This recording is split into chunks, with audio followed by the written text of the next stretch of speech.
Hello guys, in today's class we shall see experimental setup to obtain V curves. Okay, so here is the experimental setup where you can see the stator is star connected. We are using 2 wattmeter method to measure the input power, whereas the line voltage which is connected across 2 lines, so it reads line voltage. If you want to convert means you can convert in terms of phase voltage. Phase voltage formula is V phase equal to VL by root 3. Okay, and what about this line current? We know that in the star connection, line current as well as phase current are both same. So how are you going to start up this?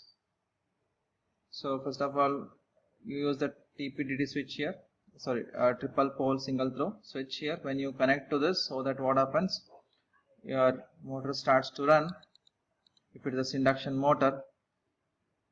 And again you can see the field winding is connected in series with your emitter here, field current. This is a DC one, and it is a variable DC, which you can see rheostat is connected here, so you can control the field current in terms of any value. So you can excite, over excite, de-excite, or even critically excite the synchronous motor. So accordingly you're going to take the values of all these VL, IL, W1, W2, and again these wattmeters are preferably UPF wattmeters. And here is the observation table, that is line voltage, line current, W1, W2, wattmeters in watts, whereas I5 means this is the field current. Okay, field current here, this IF. IL is equal to I, as I said, it is a star connection. If it is delta connection means I would have done what? IF is equal to IL by root 3 if I need a phase value, but for star connection it is IL equal to I phase, and for delta it is given here. Again, you can calculate the power factor by using the formula cos phi equal to cos bracket tan inverse of root 3 W1 minus W2 divided by W1 plus W2. Okay, after calculating, after preparing the table for various field currents like 0.51, 1.52, 2.53, like this, go on, so you can get series of armature current values, as well as you need to calculate this power factor value by using this formula. Anyhow, we'll be knowing W1, W2 in the above table, and similarly you can see write the nature of power factor, whether it is leading or lagging or critically this. One more thing you need to know here, you're going to vary the field current till your field current as well as your armature current IA reaches its maximum value. And how to know the maximum value or rated values? It will be printed on the nameplate of your synchronous motor. Okay, and thus we can plot IA versus IF as well as cos phi versus IF V curve to get V curve as well as inverted V curve respectively. Now let us derive an expression for back EMF or induced EMF per phase in synchronous motor. Okay, so first initially I am considering a under excitation condition, and for this condition we know that EB per phase is lesser than V phase, and this is synchronous reactance, synchronous impedance, that is combination of RA plus JXS. In the polar form it can be written like this. If I draw a power angle curve for XS as well as RA, XS will be in the opposite side and RA will be for the adjacent side, and tan theta will be equal to what? XS by opposite by adjacent. So XS by RA, so theta is equal to what? Tan inverse of XS by RA. And theta, we know that theta is the angle between IA phase as well as ER phase. Okay, so IA always lags ER by an angle theta, and again I told you that theta will be approximately equal to 90 degree in earlier case. Again we know that V phase is phase voltage applied, EB per phase is back EMF induced per phase. Again we know that how back EMF is induced in the earlier video, and again ER is what? Resultant phase. Again it is given by IA in product of IA as well as ZS. And here is the phasor diagram for lagging power factor. You can see V phase is given, IA is lagging V phase by phi, whereas theta is the angle between ER as well as IA, and EB phase for a load, it is having a load angle or torque angle of delta. And what about this X? X is what? Actually if I subtract this phi from theta, I would be getting angle between ER phase as well as V phase. So technically it will be what? Angle between V phase as well as ER phase. And X equal to, I can write it as theta minus phi, because theta is greater than phi, so I need to subtract theta minus phi. Okay, not as phi minus theta. So X, I get it as the angle between ER phase as well as V phase.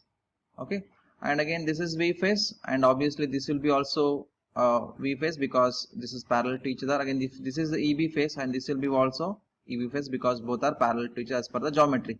So if I apply a cosine rule for the triangle OAB, I would be getting EB phase square is equal to V phase square plus ER phase square minus 2V phase ER phase into cos of angle between V phase as well as ER phase. What is the angle? It is X. Directly you can write on cos X rather than just writing it as like this in this fashion. So this is the direct formula. You need to remember the cosine rule when we apply for any triangle OAB. Okay. So this is the formula.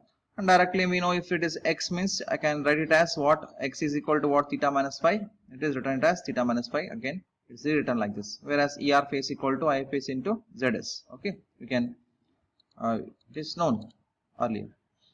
Now what I'm going to do is I'm going to apply the sine rule for triangle OAB. For the same triangle I'm going to apply triangle OAB. First I applied cosine rule. Now I'm going to apply sine rule. What sine rule states? You can see that EB phase divided by sine X. So for this is the angle, opposite angle, that is X. So EB phase by sine X. So we are interested in calculating what? The delta here. So first I'm going to do in this fashion itself, EB phase by sine X. Next what? ER phase by sine delta. ER phase by sine delta. Again, for we don't know this angle and all, so we are going to bother about on EB phase as well as ER phase. For ER phase, delta is the opposite angle. So EB phase by sine X equal to ER phase by sine delta. If I write in terms of sine delta means I would be getting sine delta is equal to ER phase sine of theta minus phi. Anyhow we know X equal to theta minus F. Again it is EB phase. So I get sine delta by applying sine rule here. Okay. Similarly we shall do for the overexcitation case. And this phasor diagram we already studied for overexcitation case. IA leads V phase by certain angle phi. Again theta is the angle between AR phase as well as IA. Okay.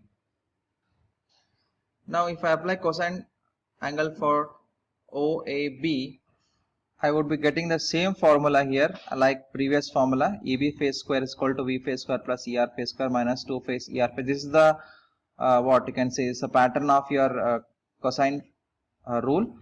But what happens here? Only angle gets changed. Yes or not? It was cos of X, no, in the earlier case. So X is what? X is equal to, here it was theta minus phi. X actually is what? Angle between ER phase as well as V phase. And if I write X over here, then X will be what? Theta plus phi. So directly you can write it as what? Cos of theta plus phi. Okay. And again, anyhow, remember this is overexcitation case. So V phase will be always greater than V phase. Okay. So the formula is all same, only what changes here? Instead of writing theta minus phi, it will be theta plus phi for overexcitation case. And again, if I apply sine rule for triangle OAB, you can see that EB phase opposite what? Opposite side angle is theta plus phi. EB phase by sine of ER phase, that is theta plus phi, you can write directly. And anyhow, ER phase opposite angle is the delta, ER phase by sine delta. So if you write in terms of sine delta, it will be what? ER phase into sine theta plus phi plus EB phase. Okay. Now we shall see for third case, that is critical excitation case, and we know that for critical excitation case EB phase is equal to approximately equal to V phase. Again we know that power factor is equal to 1, that is phi is equal to 0, and again we know that IA phase lies on V phase. Okay. And anyhow this theta is same, the angle between V phase as well as ER phase. If I apply again cosine rule, the same formula repeats here. But here we know that cosine of angle between ER phase as well as V phase, that was X here, and that X is equal to theta plus phi. Again phi is equal to 0, so theta X is equal to theta. Okay, so cos of theta, it is not cos of theta plus phi or theta minus phi, because phi is equal to 0, so it will be cos of theta. If I apply sine rule here, then again EB phase by sine theta, ER phase by sine delta. So I can write in terms of sine delta as ER phase into sine theta by EB phase, and ER phase formula remains same, that is I phase into ZS in terms of voltage. So if I write a general induced EMF formula, then it will be like EB phase square equal to V phase square plus ER phase square minus 2V phase ER phase cos of theta plus or minus phi. This is for overexcitation, underexcitation as well as critical excitation. Remember, for critical excitation phi value is always equal to 0. It will reduce to cos theta. Okay. So plus sign for leading power factor, whereas minus sign for lagging power factor. So hope you understood why it is plus and why it is minus from the earlier phasor diagram. Okay. Now let's derive power flow in the synchronous motor. Okay, we know that net input applied to the synchronous motor is what? P input root 3 VL cos phi. So where VL is applied voltage and IL is line current drawn by the motor current, and power factor you know that is cos phi. If I want to write in terms of per phase value, this is a line values. Per phase means it will be what? 3 VL will become what? V phase, and IL is equal to I phase.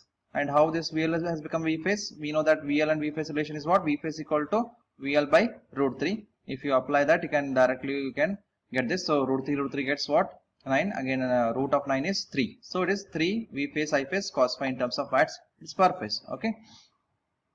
Again total stator copper losses, and we know that there are 3 phases. So basically we know that what copper loss formula is I square A into RA, but since we have 3 phases, right? So it is 3 times that of I square A phase into RA in terms of watts. And now coming to the gross mechanical power developed. So gross mechanical power developed is different, and net mechanical power or shaft mechanical power developed is different. Gross mechanical power is that which is developed in the after deleting the stator copper loss from the input. So gross mechanical power developed is equal to what? P input minus stator copper loss. This is total stator copper loss. And again we know that P is equal to T omega. This is the formula, generic formula, we know this. And again omega is what? 2 pi ns by 60. Again if I want to have the max the gross mechanical power is equal to what? PM is equal to T. T is what? You can write it as TG also. Why? Because the gross mechanical power, or because of gross mechanical power torque can call. Okay. If you write in terms of TG, it will become what? TG equal to PM into 60 divided by 2 pi ns in Newton meter. One more way of writing gross mechanical power developed is in terms of EB times of IA. Okay, this is one for one phase. For consider for 3 phases, then it will be what? 3 times that of EB phase into IA phase into cos of cosine of angle between EB phase as well as IA phase. So this is one more formula for mechanical power, gross mechanical power developed. In this gross mechanical power developed, there will be no any loss torque or any there are no any friction losses or any mechanical losses. Okay, excluding those losses, the gross mechanical power or torque is developed.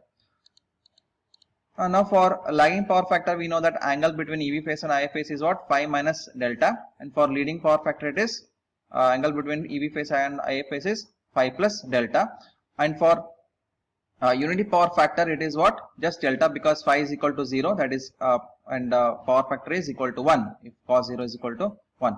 And again the same formula is rewritten here, and again remember positive sign is for leading power factor, again for negative sign is for what? Lagging power factor. And if the power factor is 1, then phi is equal to 0. Okay, and the formula remains same. And now coming to calculation of what? Net mechanical power developed. Before it was what? Gross mechanical power developed. Now net mechanical power developed is what? After eliminating the mechanical losses as well as the frictional losses. So P out is equal to what? PM minus mechanical loss. What is PM? PM is the gross mechanical power developed. In that, if you subtract mechanical losses, then the useful torque or useful power P output you will be getting. So P out is equal to what? PM minus mechanical losses. And T shaft formula remains same, the same thing, but only change is what? P out. P out is P out into 60 by 2 pi ns. Or you can just write it as P out is equal to T shaft into omega. Again rearranging, you will get this. Okay, this shaft torque is nothing but what? Useful torque. Okay, load torque. And shaft torque at the load. Other can call it as load torque also. P out is power available to the load after deleting all the losses. And if I calculate overall efficiency, it will be what? P out by Pn. Okay, if I convert in terms of percentage, it is what? Just multiply by 100, you will be getting in terms of percentile. Okay, this is how we are going to calculate the efficiency by calculating P out as well as Pn. Okay.